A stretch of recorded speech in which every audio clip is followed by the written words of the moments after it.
Good afternoon everyone, welcome back to our Thought for a Day. We're here in the grounds of the church this afternoon and it's good to be in different places. I'm getting a little bit bored of my sofa, I'm sure you are as well. Of course, over the last few weeks, couple of months, a lot of questions are being asked, aren't they? And one of the questions that some people may be asking is, how can you believe in God during all of this? Where is God during the coronavirus outbreak? What makes you so sure God exists when things around you seem to suggest the contrary? And there's quite a lot of things we could say when it comes to suffering. There's the intellectual answer, there's the sort of more personal, emotional answer. But I just want to deal with that more generic question this afternoon. How are you sure God exists? What makes you believe in God? And there's literally tons of things that I could talk about this afternoon, but I just want to focus on one thing that we find talked about in Psalm 19.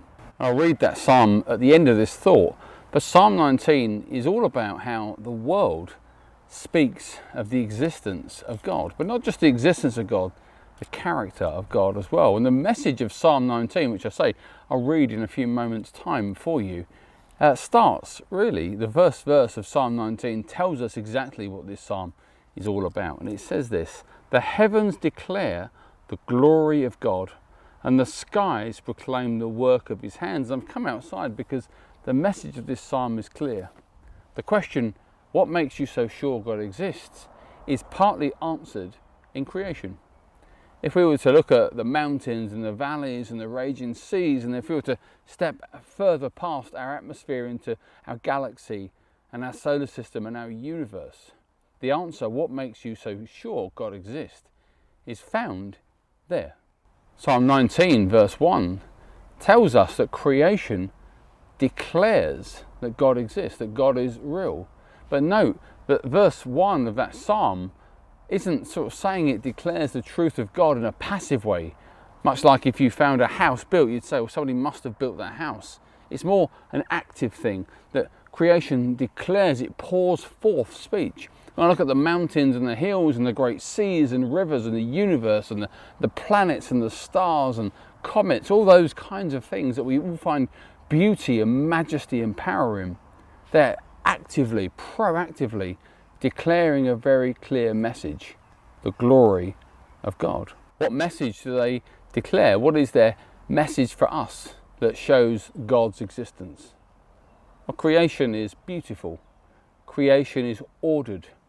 Creation is balanced. Our universe, expanding as it is around us, is held together by a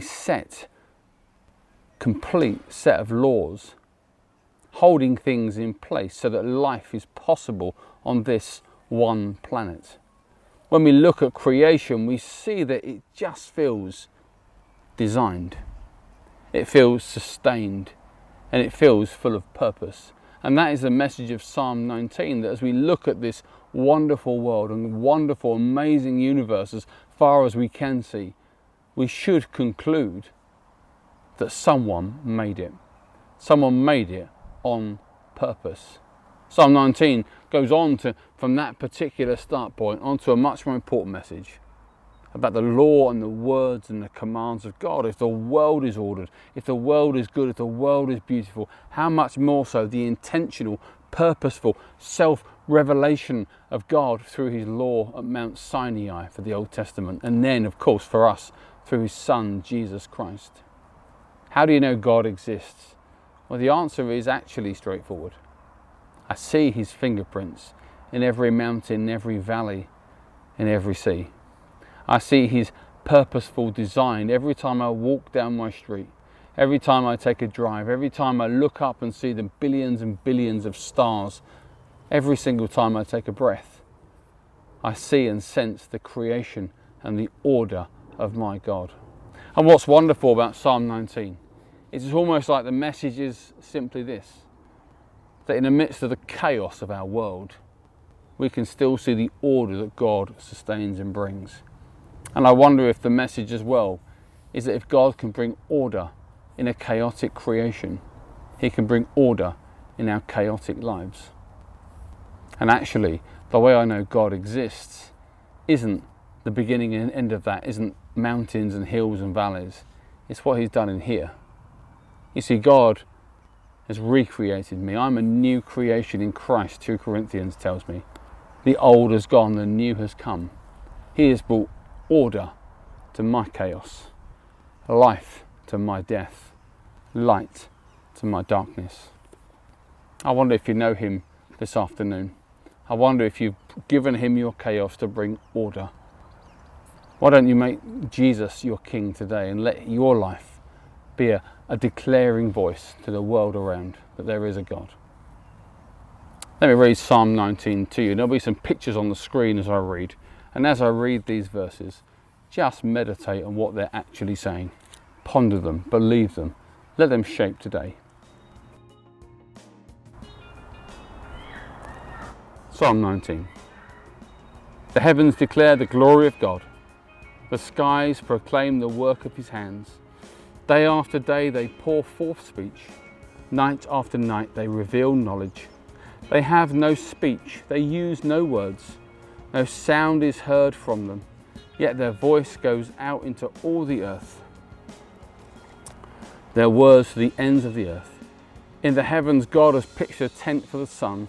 It is like a bridegroom coming out of his chamber, like a champion racing to run his course. It rises at the end of the heavens and makes its circuit to the other. Nothing is deprived from its warmth. The law of the Lord is perfect, refreshing the soul. The statutes of the Lord are trustworthy, making wise the simple. The precepts of the Lord are right, giving joy to the heart. The commands of the Lord are radiant, giving light to the eyes. The fear of the Lord is pure, enduring forever. The decrees of the Lord are firm, and all of them are righteous. They are more precious than gold, much more pure gold. They are sweeter than honey from the honeycomb. By them your servant is warned. In keeping them there is great reward. But who can discern their own errors? Forgive my hidden thoughts. Keep your servant also from willful sins. May they not rule over me. Then I will be blameless, innocent of great transgression. May these words of my mouth and this meditation of my heart be pleasing in your sight, Lord, my rock and my redeemer. May these words bring you hope today. God bless.